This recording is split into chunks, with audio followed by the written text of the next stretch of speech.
Hi வணக்கம். தவுகே பட்ட போகிறேன் பாருங்க.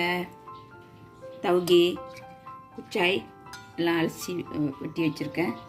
இது பச்சை மிளகா கீத்தி வச்சுருக்கேன். இந்த வெங்காயம் பூண்டு காஞ்ச உணா. இது உப்பு முட்டை தவுக்கான். உப்பு முட்டை என்னத்துக்கு நான் போடுறேன்னா இது வித்தியாசமாக இருக்கும். இது உப்பு முட்டையை அவிச்சு அதை உள்ள மஞ்சள் கருவு எடுத்துட்டு இதை போட்டு ஒரு நாளைக்கு பரட்டி பாருங்கள். ஆனால் உப்பு போடக்கூடாது, நம்ம சால்ட்டு போடவே கூடாது. இந்த பரட்டி பாருங்கள், ருசியாக இருக்கும். உங்களுக்கு பட்டுறதை காட்டுறேன். சின்ன சின்னதாக வெட்டிக்குவோம். சோறை ரொம்ப சின்னதாக பிடிச்சா இருக்கணும். இந்த பாருங்க வெட்டியாச்சு. இப்போ நம்ம ஊடங்கறியும் வெட்டிக்குவோம். உப்பு முட்டை வெள்ளைக்கரு வெட்டியாச்சு. இது ஊடங்கறியும் வெட்டியாச்சு. இப்போ நம்ம பட்டுறதை இப்போ தவுக்கான பொரிச்சு எடுத்துக்குவோம். பாருங்க தவுக்கான் பொரிச்சாச்சு. தவுக்கான ஓரமாக ஒதுக்கி வச்சுட்டு நம்ம பூண்டு வெங்காயம் போட்டுக்குவோம்.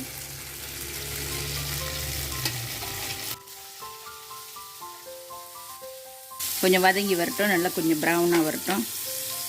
எந்த ஒரு பொருளும் நீங்கள் பரட்டும் போது என்ன செய்யும் போது கொஞ்சம் வெங்காயத்தை கொஞ்சம் ப்ரௌனாக ஆக்கி பூண்டை கொஞ்சம் ப்ரௌனாக ஆக்கி போடுங்க. இதெல்லாம் வாசமாக இருக்கும், நல்லா ருசியாகவும் இருக்கும்.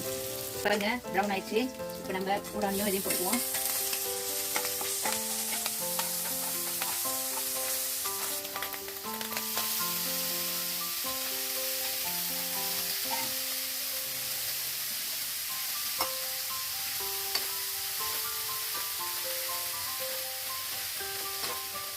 ஓகே பாருங்கள், இன்னும் உப்பு நீங்கள் பார்த்து போடணும். முதல் ரசா பண்ணி பார்த்துட்டு நான் பார்க்குறேன். உப்பு லேசாக பத்தலை, கொஞ்சமாக போடணும். உங்களுக்கு தெரியும், காட்டு பார்த்துட்டு உப்பு குறவா சாப்பிட்றவங்க உப்பு போட வேணாம். நான் கொஞ்சோண்டு தான் போடுறேன்.